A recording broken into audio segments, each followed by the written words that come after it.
जय हिंद दोस्तों।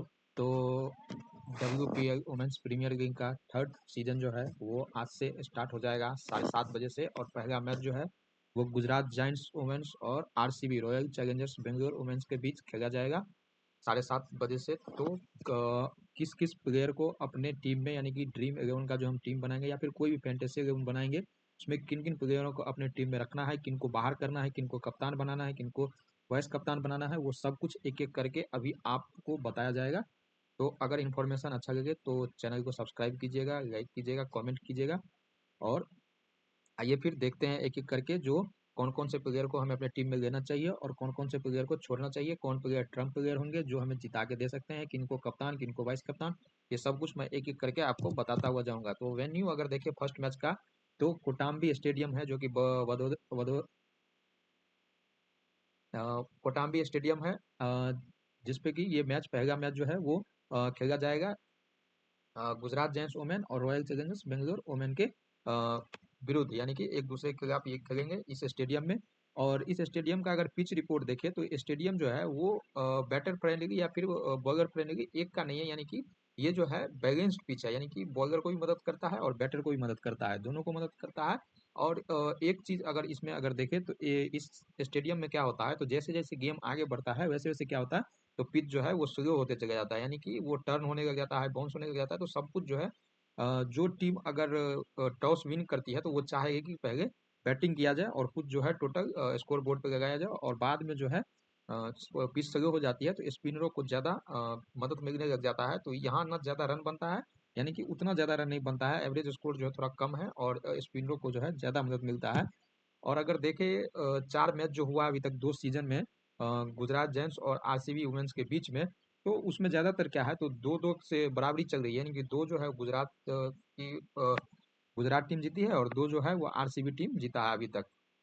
तो अगर आप पहले मैच पे ध्यान दें तो एक 199 यानी कि 199 रन जो है गुजरात जेंट्स बनाया था 5 विकेट के नुकसान पे, तो RCB जो है 180 ही बना पाई थी 8 विकेट के नुकसान पे। पेस को देख ले अगर विकेट, तो इन सब में इनका ग्राउंड से कोई वो नहीं है, लेकिन अगर देखें तो पेस जो है वो पहले इनिंग में 2 3 3 5 विकेट ले पाई थी, और सेकेंड इनिंग में अगर देखें तो 5 विकेट इसमें भी है। तो ऐसा है कि पेस और स्पिन दोनों बराबर देते हैं, लेकिन अगर इस स्टेडियम का बात करें तो यहाँ स्पिन का प्रभाव जो है ज़्यादा रहेगा, पेस का प्रभाव शुरू के कुछ ओवर में रहेंगे पावर प्ले में, लेकिन टॉस के बाद देखेंगे कि कौन बॉलिंग करता है कौन बैटिंग करता है, उस हिसाब से हम अपनी टीम को बनाएंगे। और 2-2 का जो है वो अगर टोटल मैच देखा जाए तो 4 हुआ है, 4 में जो है 2 बार जो है वो जीजी की टीम जीती है और 2 बार जो है वो RCB का टीम जीता है। एवरेज स्कोर अगर देखें यहाँ पे तो 118 रन ही एवरेज स्कोर है, और पेस जो है वो 28 विकेट लेता है और 26 विकेट जो है स्पिनर, यानी कि बराबर का जो है विकेट निकाल रहे हैं स्पिनर और फास्टर दोनों। तो हमें ज्यादातर ध्यान देना है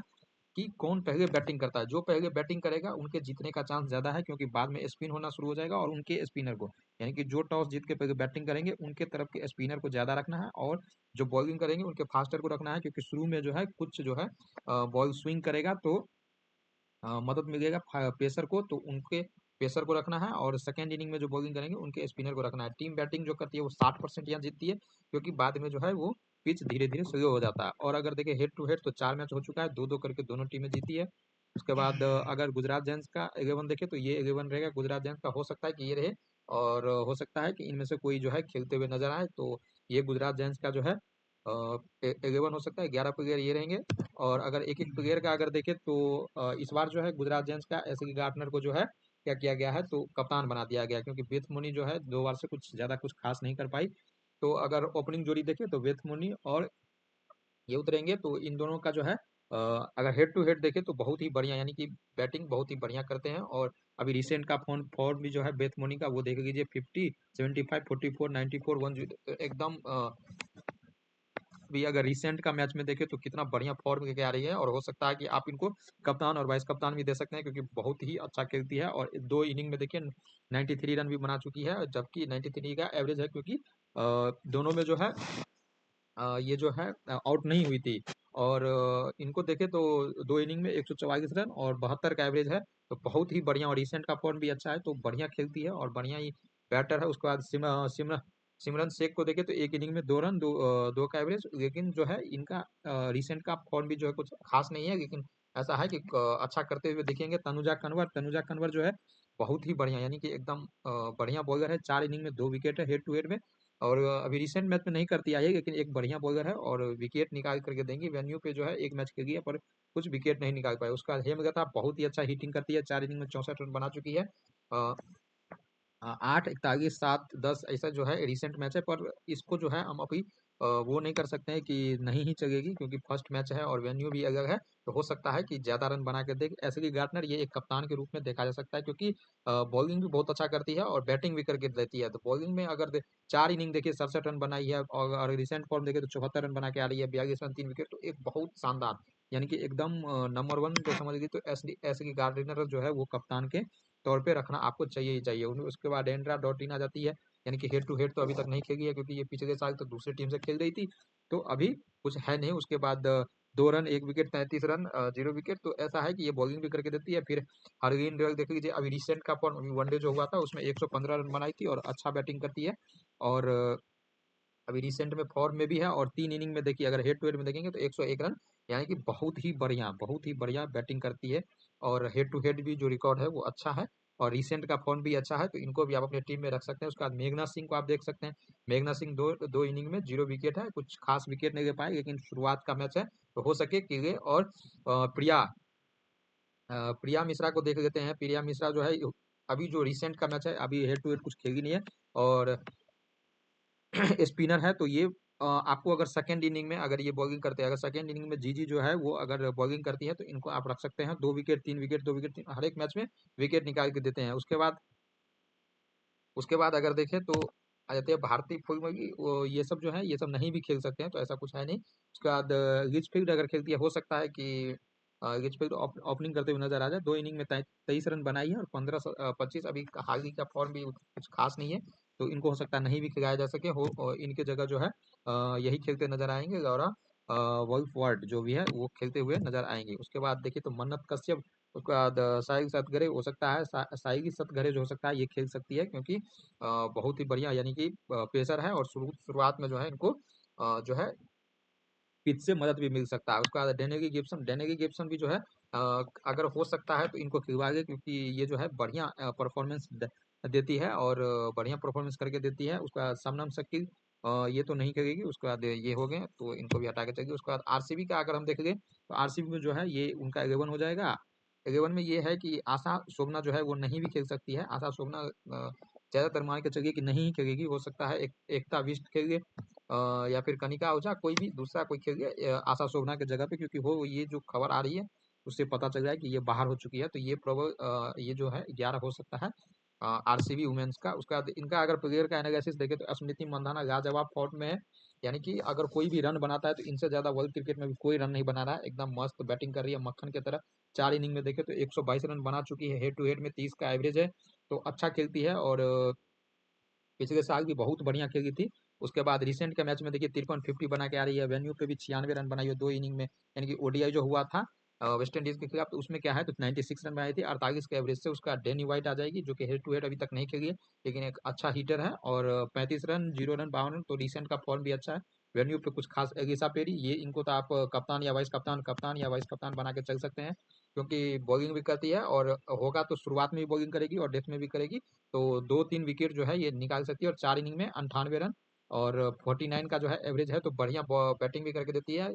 पिछले साल जो आरसीबी जीता, यानी कि आरसीबी वुमेन्स जो जीती है, उसमें क्या है तो इनका बहुत बड़ा हाथ था, क्योंकि ये बहुत अच्छा प्रदर्शन करके दी थी। उसके बाद अगर देखें तो विकेट भी निकाल करके देती है। वेन्यू पे अभी तो कुछ कोई खेला नहीं है, तो ये भी नहीं खेली है। उसके बाद ऋचा घोष बहुत बढ़िया, इनकी विकेट कीपर तो है ही, और बहुत बढ़िया हिटिंग करती है, यानी कि लास्ट में आकर के बहुत ज्यादा हिटिंग करके रन बना के देती है। 20-30 रन तो ये झटपट ही बना देती है, तो बढ़िया है, बढ़िया बैटर है। और एक जो है अगर आप लेना चाहते हैं तो ऋचा घोष को भी अपने में रख सकते हैं।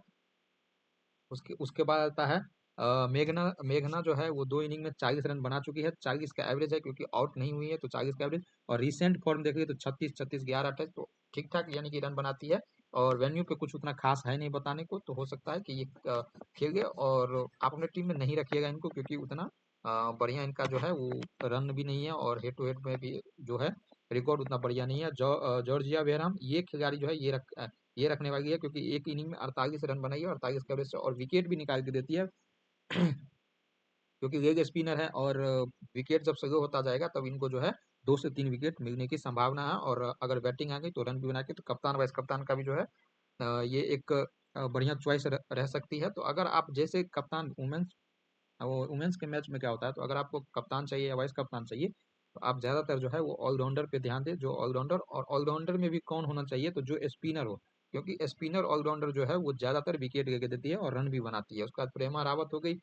उसके बाद प्रेमा रावत तो कुछ अभी हेड टू हेड खेली नहीं है, और 1-3 विकेट तो नई नई प्लेयर है, तो अभी उनको साइड ही रखिएगा। हीथर ग्रामर, ये भी ये हेड टू हेड नहीं खेली है, और विकेट जो है रिसेंट मैच में 1 विकेट 44 रन भी बना के आई है।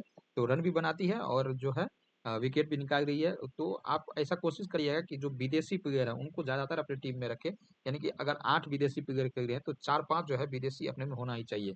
उसके बाद 5-6 जो है, यानी कि 6-7 जो है वो अपने देश के होना चाहिए, और 4-5 जो है वो विदेशी प्लेयर आपको रखना ही रखना है। और विदेशी में से ही 1-2 को जो है कप्तान वाइस कप्तान उठा के दे सकते हैं। श्रियंका पाटिल बहुत अच्छी प्लेयर है, यानी कि विकेट निकाल के ही देगी 2-3, और अगर बैटिंग आ गया तो बैटिंग भी करके देगी, यानी कि तो 15-20 रन तो बना ही देगी, और विकेट तो निकालेगी। रेणुका सिंह, अगर आरसीबी वुमेन्स जो है पहले बॉलिंग करती है तो रेणुका सिंह को रखना है और वाइस कप्तान बनाना है, क्योंकि पावर प्ले में हो सकता है 3 विकेट ये चटका दे, क्योंकि बहुत ही ज़्यादा इनको मदद मिलता है पिच से। जब ये बॉलिंग करती है और स्विंग वाला कंडीशन होता है तो बहुत ही ज़्यादा क्या होता है, तो इनको मिलता है, पिच से मदद मिलने लग जाता है और ये डेंजरस हो जाती है बैटरों के लिए। उसके बाद किम गार्थ हो सकता है खेले खेले, तो इनको भी रख रख सकते हैं आप। और उसके बाद राघवी बिष्ट हो सकता है खेले, क्योंकि राघवी बिष्ट नहीं खेलेगी, कनिका आहूजा खेल सकती है। जो स्पिनर रहेगी, लेग स्पिनर, वही ज्यादातर खेलेगी, क्योंकि आशा शोभना जो है वो चोटिल है। तो हो सकता है कि जो लेग स्पिनर या फिर एकता बिष्ट खेल सकती है, तो इनको आप रख सकते हैं। तो ये हो गया प्लेयर का एनालिसिस। और अगर आपको ड्रीम 11 का टीम चाहिए, तो अभी मैं आपको कुछ कुछ प्लेयरों का नाम बता दे रहा हूँ जो आपके बहुत काम आएंगे। इनको अगर आप रखिएगा तो वो आपको गारंटी 100% जीत के ही जाइएगा। एक तो आपको तनुजा कन्वर को रखना है, तनुजा कन्वर। दूसरा हो गया आपको चार्ली डीन, अगर खेलती है तो। एसली गार्टनर, उसके बाद श्रियंका पाटिल, उसके बाद स्मृति मंधाना, बेथ मोनी, एकता बिष्ट, अगर खेलती है तो एकता बिष्ट को रखना है। डी डॉटिन, रीचा घोष, हरगिन दियोल, जी वेयरहम, और एक हो गए एगिस पेरी। अगर आपको कप्तान बनाना है तो एसके गार्डनर, मैं तो कप्तान बनाऊंगा एसके गार्डनर को। और अगर वाइस कप्तान आपको बनाना है तो जी वेयरहम या फिर एगेस पेरी को आप वाइस कप्तान बना सकते हैं, और आप अपने हिसाब से देख के चलिएगा। तो ये मेरे जो है ये प्लेयर रहेंगे ड्रीम 11 टीम के। आप भी इनको लेकर के, अगर आप को नहीं है तो 1-2 इधर उधर कर दीजिए, लेकिन ज्यादातर जो है यही रखिएगा। और एसके गार्डनर जो है आपको विकेट लेके देगी ही देगी, और जो है हाँ, रन भी बनाएगी। तो ऐसे की गार्डनर हो गई, जी वेरम, एलिसा पेरी, स्मृति मंदना, ये श्रियंका पाटिल, ये सब जो है कप्तान वाइस कप्तान। तो ऐसे की गार्डनर और जी वेरहम और एलिसा पेरी और स्मृति मंदना, इस पे जो है आप खास करके नजर रखिएगा। टॉस होने के बाद मेन है, अगर टॉस होने के बाद जीजी की टीम यानी कि गुजरात जेंट्स अगर जीतती है टॉस और पहले बैटिंग करती है, तो ऐसे की गार्डनर को आप कप्तान बना सकते हैं। अगर बाद में बैटिंग करती है तो आप जी वेरहम को आप बना सकते हैं कप्तान।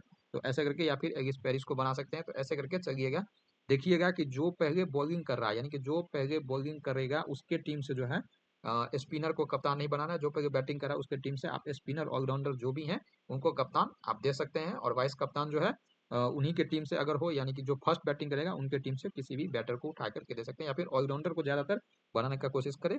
और ना हो ऑलराउंडर से तो आप किसी भी बैटर को जो फर्स्ट इनिंग में बैटिंग करेंगे और वो भी 10 ओवर के बाद, उनको आप कप्तान और वाइस कप्तान के तौर पर रख सकते हैं। मैंने इतना बता दिया। अब मिलते हैं अगले मैच में और अगले वीडियो में, तब तक के लिए बाय बाय।